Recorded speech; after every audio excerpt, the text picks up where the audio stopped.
Good day, everybody. My name is Brad Steele. I'm the Senior Director of Unified Communications at the Commonwealth of Massachusetts. But in this context, I am the past president of NASTD. NASTD is the National Association of State Technology Directors, and it is made up of technology professionals serving state government, and it is a member-driven organization whose purpose is to advance and promote the effective use of information technology and services to improve the operation of state government. In the article and constitution of the NASTD Charter, the second goal listed is to engage in programs for the training, education, and development of technology professionals from all areas of state government. So while I was president a few years back, we got discussing this and we decided to put together a set of educational videos that I've been doing. We call them IT101s, where we pick a subject that is either understood, as I like to say, or is new to the government space, that we can get some better understanding on by asking industry professionals a handful of questions about that technology or service, and and we post these videos to the NASTD site. If you haven't seen the other videos, I recommend them highly. You can see them on the NASTD site. They'll pop up into a YouTube video, and we do ask that once you're there that you like the YouTube channel and you subscribe to it. So you can go to the NASTD website, nastd.org, to see the remainder of those. You scroll down the bottom and the videos pop up there. So our topic for today is universal connectivity. And our subject matter expert for this is Dr. Rajiv Gopal from USE. Welcome, Dr. Gopal. Thank you, Brad.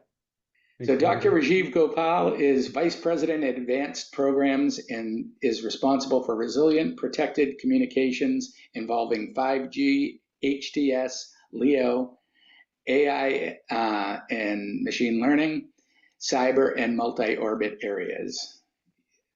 He earlier served as network system engineer and led the USAF Transformational Satellite Space segment and was a lead architect for Spaceway 3, the system, and worked on mobile satellite systems and development team. He was the chief architect and software manager for the Spaceway Network Operations Control Center. Dr. Gopal serves on the editorial board of Wiley's International Journal of Satellite Communications and Networking and of Communications and Networking, and is a member of IEEE 5G World Forum. Dr. Gopal has published more than 40 technical papers on topics ranging from space, 5G, software, AI, ML, network management, and life sciences, and holds 11 patents on satellite communication systems. He has a PhD in computer science from Vanderbilt University and a BE in electrical engineering from Birla Institute of Technology and Science in Pilani, or BITS Pilani. I looked that one up. Because I saw BITS Pilani and I'm like, I gotta know what that is. So welcome. And thanks for speaking to the NASTD audience.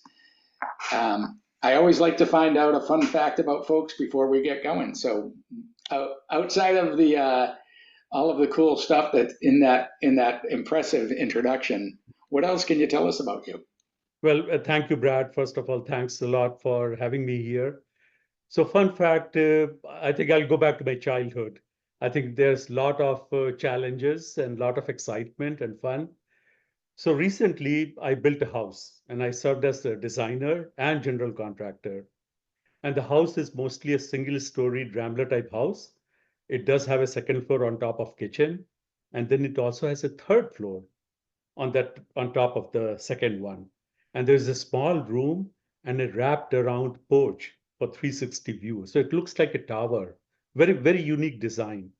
When you go there, you can see all the ridges. So you're literally on the top of the roof when you go to that particular room. So people always ask me, why did you build that room?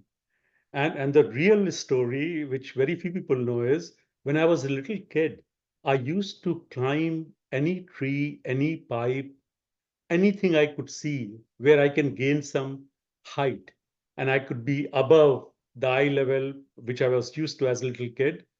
And I really enjoyed going to the rooftops, whether it's third storied, fourth storied, and no stairs, no ladders, literally climbing on sewer pipes, water pipes. And I must have created a lot of anxiety and nervousness for my family. But today, I like to share that view with everyone that what it feels like when you're on the roof without any ladder and of course, you have stairs now. So I can't do roof climbing on my own anymore. That was multiple decades ago. But that's the story. That's my little fun fact. Excellent. Uh, I like that. One of my fun facts, just so you know, is I used to hang signs for a living. My family had a sign company prior to me getting into the phone industry, and I have been on the roofs of so many of the buildings in Boston and in Providence, and it's always my cool thing. I love to be on the roof and looking around, so we have something in common. all right, great. One of the first things I did when I started working for the state is they have Ashburton Place in Boston, which is a 21-story building. And I said, "Oh, I need to go look. You see if you guys have any space for satellites up on the roof." I didn't really want to look for satellites, but I did want to get up on the roof and look around Boston. Yes. Uh, so, so that actually set you up really well for what you do because you wanted to be close to the stars. You wanted to be close to those satellites. Yes. No, no, you're absolutely right. I mean, if you look at technology, the what we have today, it bodes very well with respect to this connecting people, things, enterprises, and that's the topic of discussion today. So definitely, I'm looking forward to some of the dialogue on this topic today. Excellent. So, we came up with the title of universal connectivity, and I like that just as a basic theory. But tell me, please, what is universal connectivity? So universal connectivity is literally anyone, anywhere around the world be able to talk to anyone, be able to go to a site, be able to pick up an educational video and learn. And the location and the time, that should not be a barrier. So today we take connectivity for granted. In cities, right? We have fiber, we have Wi-Fi, we have cellular. But we go outside the city, even in US, and we're an affluent country, the most powerful country. And normal expectation should be that no matter where we are, whether in Alaska or Alabama or Florida, anywhere we go, a little child, first responders, soldiers, government officials, anyone should be able to get connected. And whether they are trying to protect a community or trying to educate or trying to learn. So that's the definition of universal connectivity. There's no time or location barrier. So just like we take water and electricity for granted, connectivity also is that kind of fundamental right, if I may say so. Okay. And so who could use, obviously we all could be connected, right? So, you kind of touched on it a little bit, but who can take advantage of this? So anyone, I mean, we could be explorers, right? We could be just tourists. We could be in Amazon forest, or we could be in the middle of African desert, or the countryside of Alaska. And so that just on a personal level, we are able to talk to our near and dear ones, maybe upload some pictures. The story changes very quickly when there could be some disaster. There's a forest fire, and maybe the primary infrastructure has been destroyed or compromised.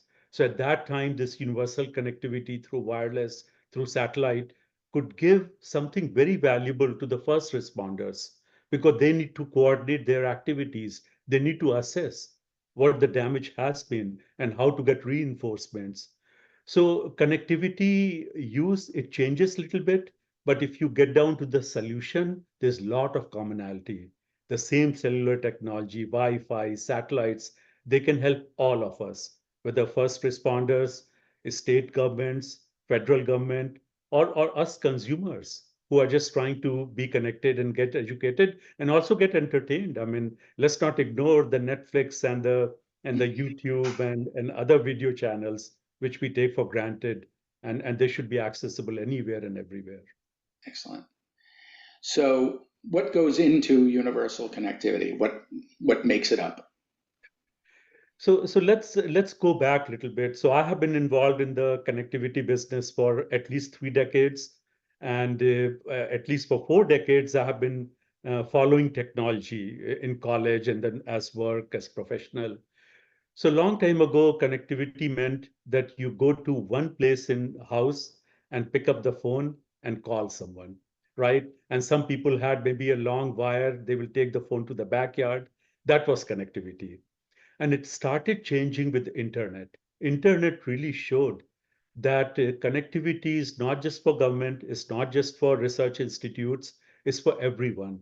So in the 90s and maybe last 20 years, we have seen how it has mushroomed and literally connected everyone. When you look at what is behind this massive connectivity surge, it's a lot of different technologies. So we have fibers, which are running countrywide under the sea. We have cellular technology, we have towers. So in the cities, suburban areas, even in rural areas, maybe around big roads, highways, we have good wireless connectivity. One technology which we don't see too often directly is the satellite communication, because satellites truly cover each and every spot. So today, if you look at any technology which has full 100% coverage for CONUS or even worldwide, it's satellite technology. So the combination of satellites, cellular systems, fiber, copper, that's what provides universal connectivity. So it's all of the above. It's not just one technology, it's multiple technologies nicely orchestrated, weaved together, and we can get the right kind of connectivity we need for our day-to-day life. It's funny, while you were talking, all I could think of is when I was a kid, the two tin cans with the string in between them. And Yes. when my kids were young, they had a little mini walkie-talkie system. And so just in one generation, we've changed from the wire and the string in the tin cans to a wireless to play for kids. And in the adult world, in the professional world, it's obviously exponentially changed in that same period. Absolutely right. Yes. I mean, we have seen exponential changes. Just when we thought we have seen the best of technology, something new shows up. And both on the computing and connectivity side, there are a lot of improvements happening every year. So with all of the different technologies, and you said that, with the internet expanding, obviously, the early days of the internet were still that wire to wire. I mean, you weren't picking up your phone and making a call. Actually, in the early days of the internet, you were picking up the phone and making a call. You were just doing it via a modem. Right. Um, but even the early days of true network technology, interconnection, you still had that wire. So how is the transition from that wired connection into wireless, into cellular, and into satellite? How has that changed? Yeah. No, so that's a very good question because that essentially made us mobile. So when we were connected through wires, we had limited flexibility. So as I said earlier, that maybe we could go to our backyard with a long wire, but that's about it. So wireless truly changed that kind of use case, that we are no longer constrained. We don't have to be near a device. The device follows us.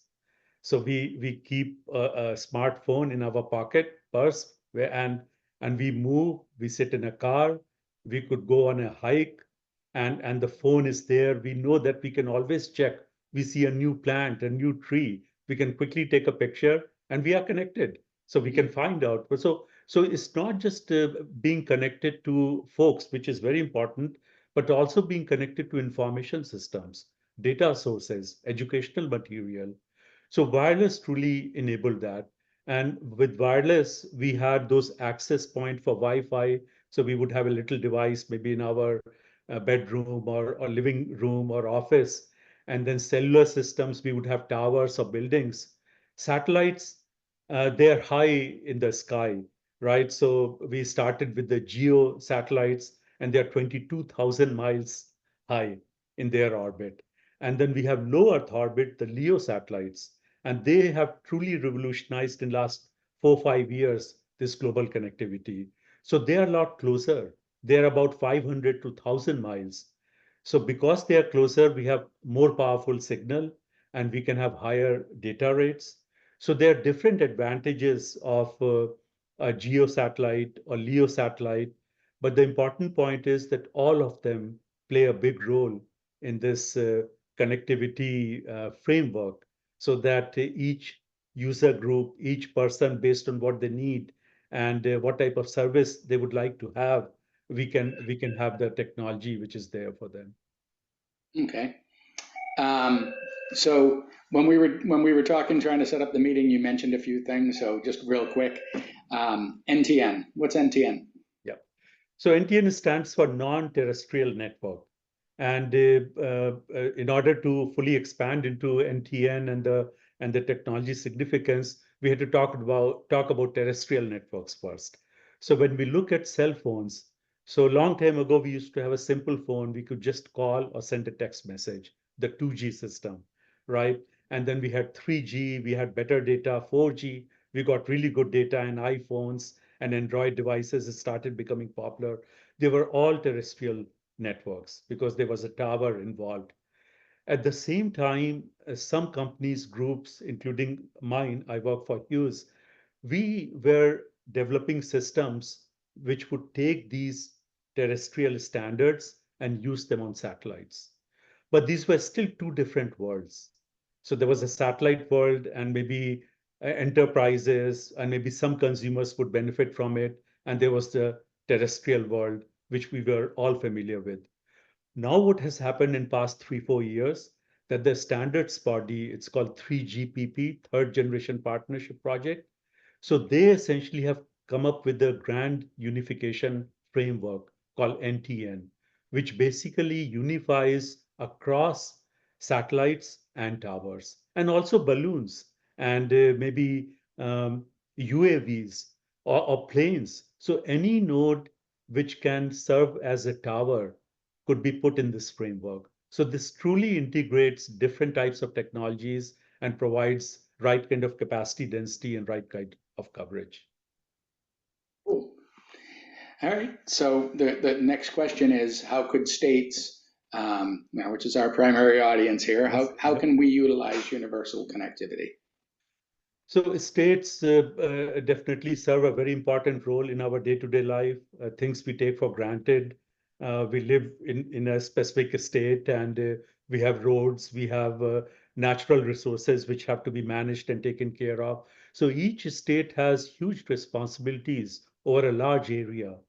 And for these kinds of responsibilities, the first thing is very important that everyone needs to be connected so that on a daily basis, hourly basis, minute by minute, whatever the use case is, that they are able to benefit from it. Each communication system could be expensive, but because there's a good marketplace, there are multiple companies which provide these kind of satellite networks and cellular systems and Wi-Fi and fiber. So governments, state governments, they can benefit from those economies of scales.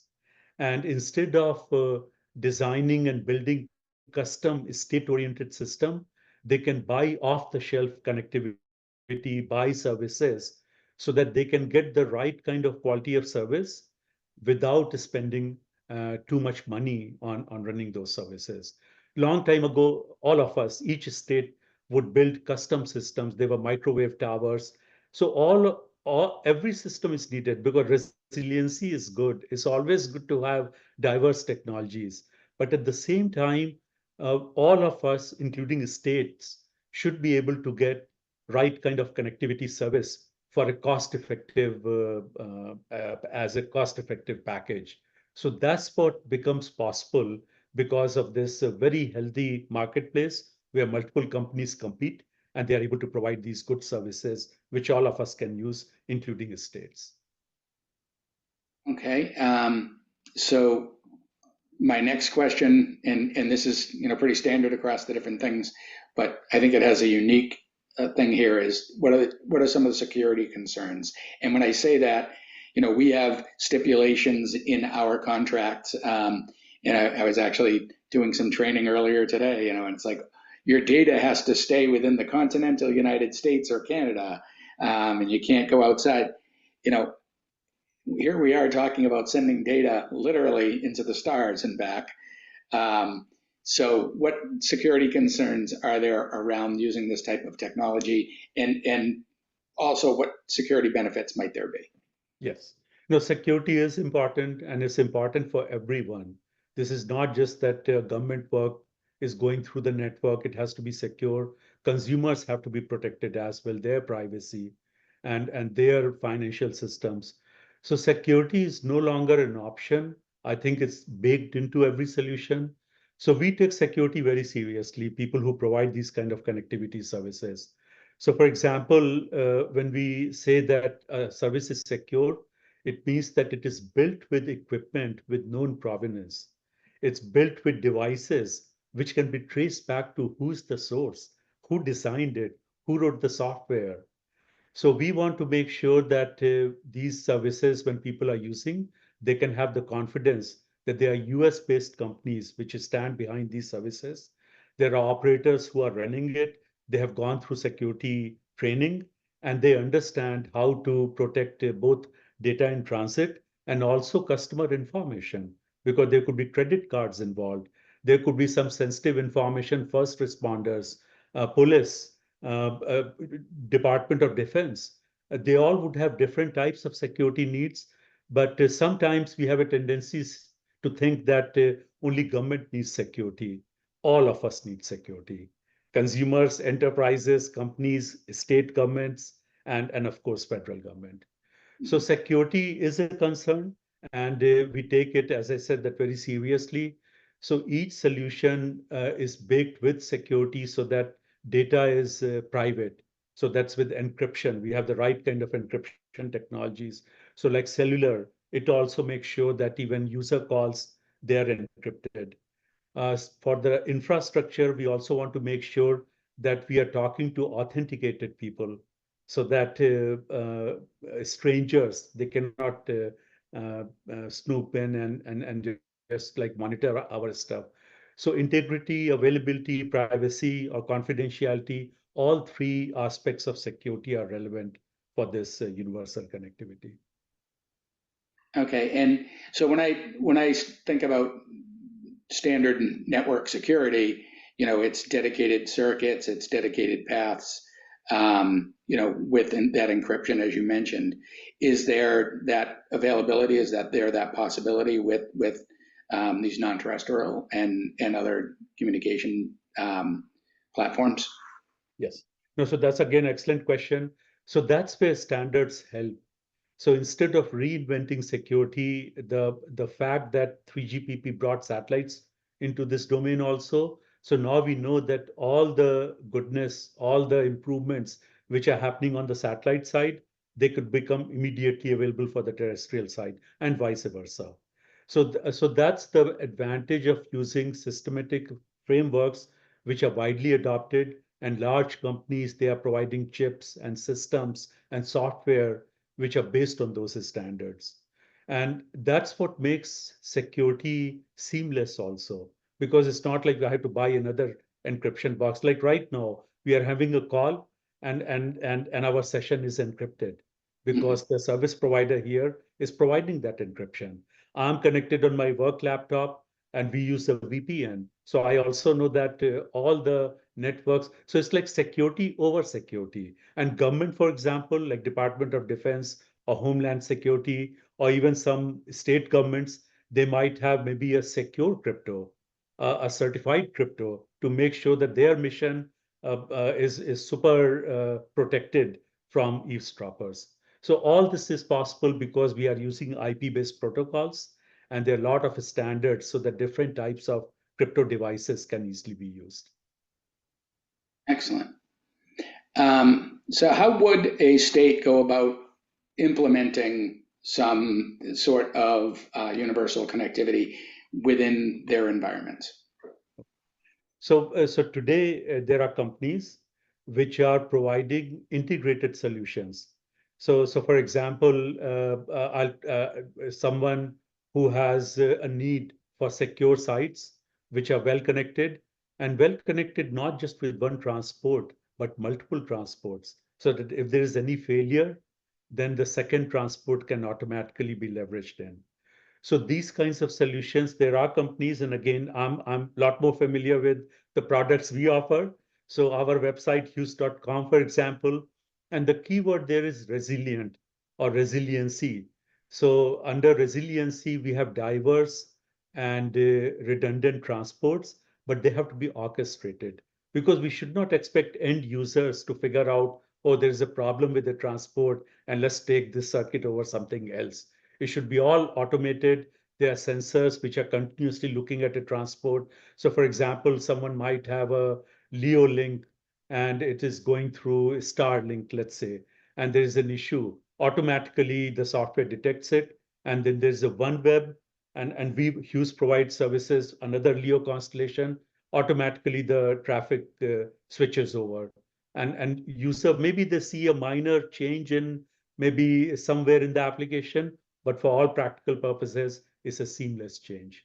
So that kind of automation is very important for making sure that end users get a nice, seamless, resilient service built on top of off-the-shelf services, because that also is important. I can always come up with a super high quality service and put a price tag, which is so high that most of the users are priced out. So here the beauty is that we have off-the-shelf best effort type services. We just combine a few of them, and then it becomes bulletproof. Excellent. So what do we need to know to get started in this space? So I would say that just come with an open mind, because lot more is available compared to what we know. And as I said, that there are 4 or 5 companies in the US. They are providing these kinds of services. Recently, there was a big announcement from US Navy. There is a program called Spiral 4, and I know that all the services, Army, Navy, Air Force, they can all buy mobile phones and packages from that Spiral 4. And I believe all state governments also can do that. But I'll check that. But that's a good example of where something started for Navy. It worked out very well, and it was opened up for all services. So that definitely works for federal government. For a state government, I would say that what companies do or what consumers do, just go to the website and there'll be a friendly operator there. You can call the 800 number and just, hey, I need this kind of service. And these companies would take care of end to end. They would do the installation, provisioning, they will do all the upgrades. The idea is that just like we use services in our day-to-day life, Amazon service to deliver goods, same way connectivity, robust connectivity, not just ordinary consumer level, but also more modern and more higher quality of service. All that is possible is just like a call away. From A to Z, everything can be covered under the service. Okay. And what does the cost model look like for putting something like this in place? Is there an upfront cost, a one-time cost, monthly recurring costs, or is it some mix thereof? Yeah. So I think in most cases, what has happened that there's no upfront cost in most cases. So you typically buy the service, and these companies, they provide you the equipment. And why they are able to provide the equipment? Because they have volumes. So for example, we have a factory in Washington, D.C. area where we can make tens of thousands of satellite terminals. And those are big numbers for satellite terminals. So when you have that kind of automation, the cost per unit is low. So which means that we can provide those benefits and offer those advantages to our customers. So in most cases, it's literally you buy the monthly service. And of course, there'll be packages that you buy for 6 months or 1 month or 12 months. If you want some unique combination or maybe more high-end service, there could be some additional equipment also.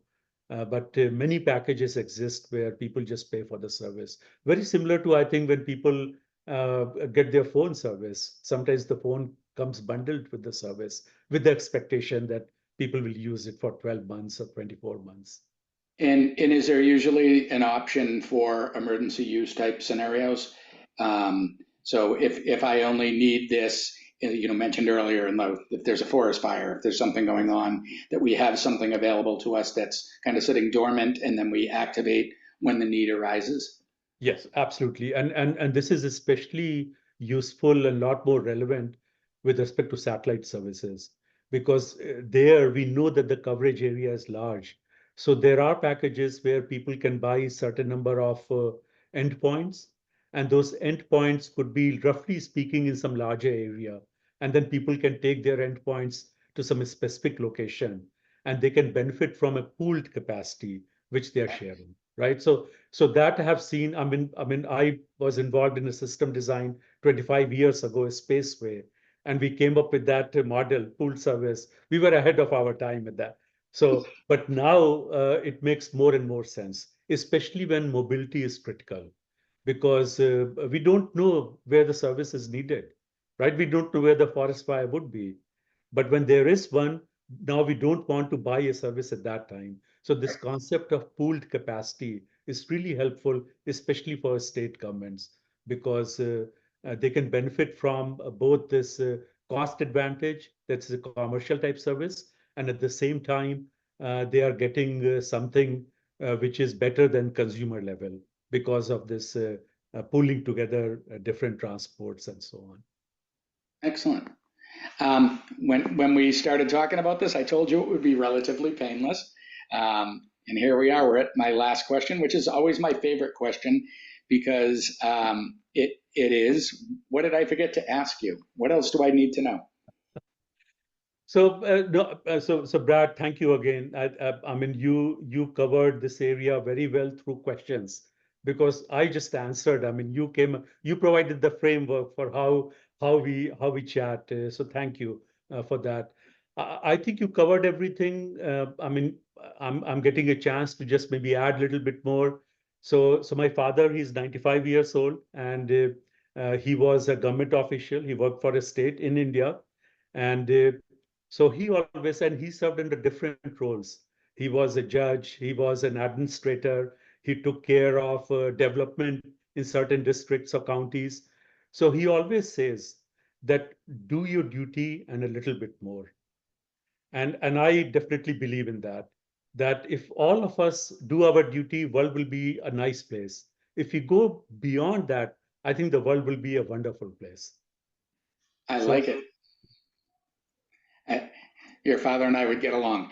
Uh, so thank you again. That ends the session. Thank you again to Rajiv Gopal from Hughes, and also John Finelli for helping arrange this conversation. And if you have any questions regarding this particular topic, please reach out to me, brad.steele@mass.gov, and I'll see what we can do to get you connected with the correct folks.